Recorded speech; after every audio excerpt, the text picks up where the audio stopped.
This is dedicated to all the new moms that are also wedding vendors that are just wondering, how in the heck am I gonna keep up my milk supply and pump for this baby when it is so hard to fit those time frames in? I'm gonna do this a little bit off the cuff. I am not a certified lactation consultant. I'm just a mom who's been around the bush a couple of times. To just start all this off, I'm gonna walk you through what all the things that I use on a wedding day, and then the things that baby might use back home, and how to keep the milk cold, and just a schedule that kind of worked for me. Okay, I'm gonna start this off by saying, if your insurance covers a pump, the number one thing that I would recommend is to buy a really high quality battery powered pump. This one also can connect to the wall, but make sure you have it charged and ready to go on your wedding day. Super nice bags like this are a game changer for just keeping everything ready to go. So this one came with that. The other thing that I would highly suggest is to make sure that you have a dedicated pumping bra. I know a lot of nursing bras have pumping bras sections built into them. I have found that those don't always work the best. This is a dedicated nursing bra. You do usually have to pull your bra all the way down or take it off. I just usually pull it all the way down, and you strap it around you and it goes around you just as so. And then you can put your flanges on the inside like this, and you get to have, you get to have a hands-free pumping session. You automatically get 2 of these. Make sure you have the size that fits you. If you don't know how to do that, call a lactation consultant within your area and find the correct nipple size for you. That is an absolute game changer for the pumping journey, is to make sure that your nipple size is correct. The second thing that I'm gonna note on this is, don't just have 1 set. Have 3.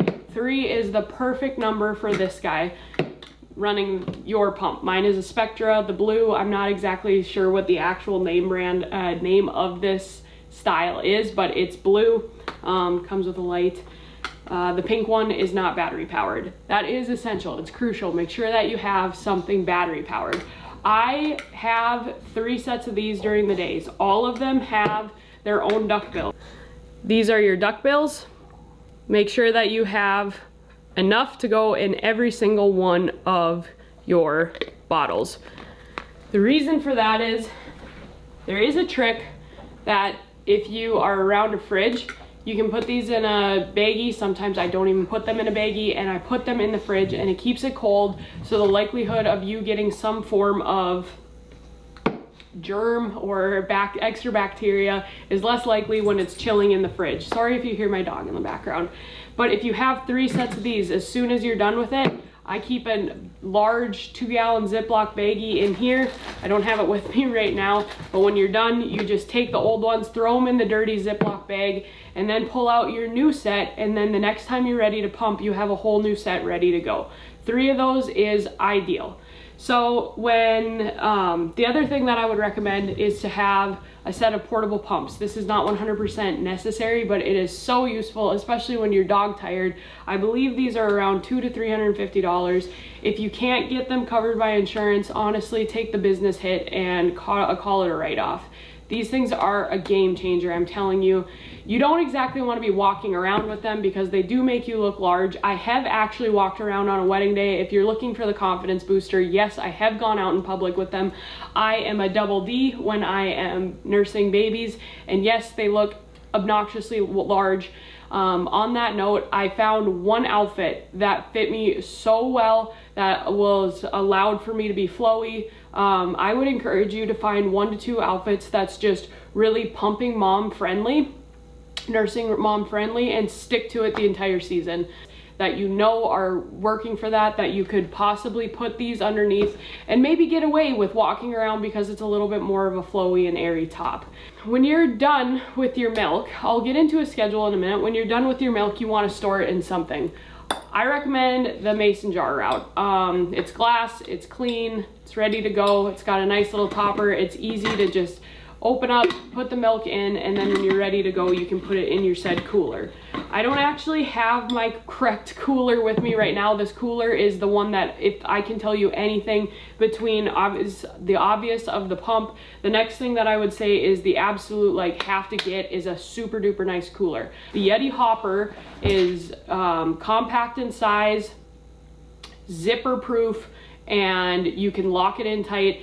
And then I put in 2 at a minimum, 3 of these total, these ice packs. So once you put those in and you stack it around this guy in your cooler, that thing can sit in your car for 20 hours and be unbelievably cold. If I am away for just an engagement or anything like that, honestly, these little thermoses with the ice cooler in here do wonders. Breast milk can stay out for up to 4 hours per, I think, CDC guidelines in normal room temperature atmospheres. So if you're home before 4 hours, these things are perfect.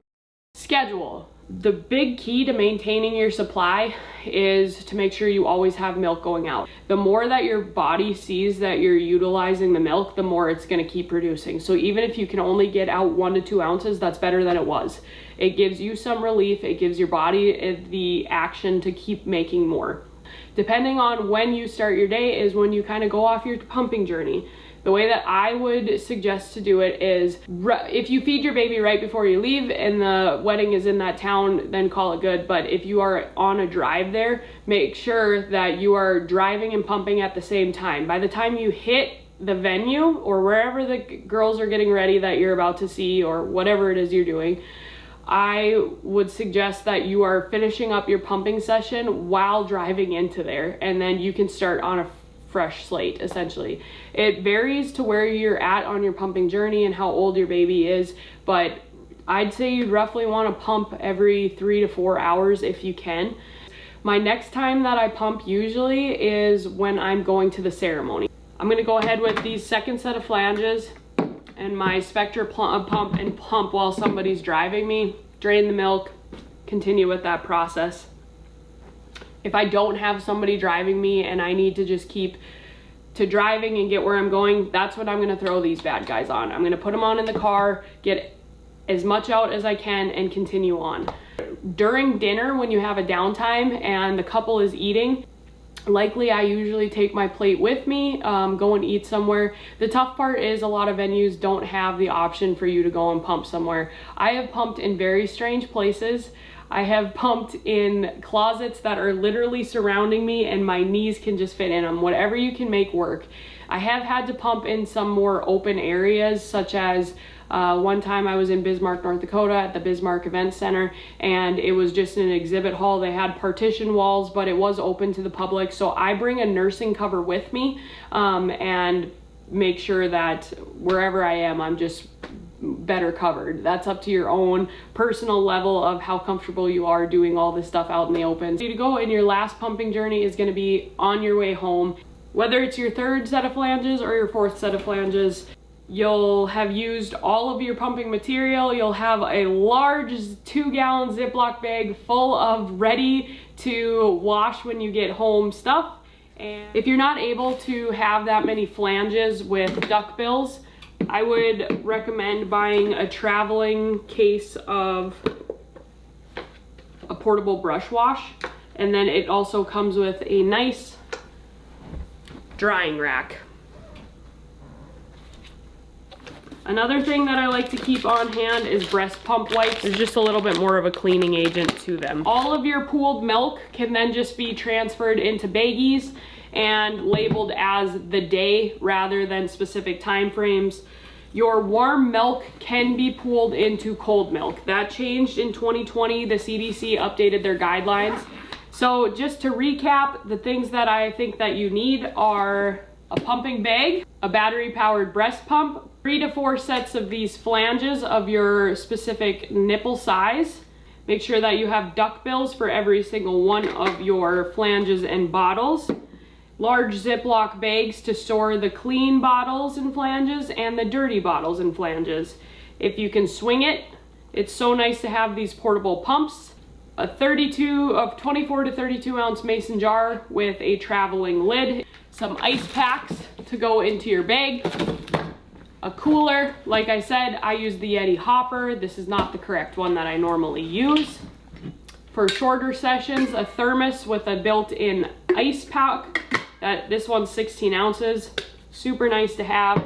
Your traveling bottle brush, just in case you need it. Breast milk pump wipes. pumping bra that goes on like, and a nursing cover for those just in case moments. The last thing that I would like to suggest is to have nipple cream ready to go. Have extra parts for your pump ready to go inside your bag. And that's it. That's what I've got for you. If you guys have any questions, feel free to let me know. Congratulations again on baby, and best of luck to you this wedding season.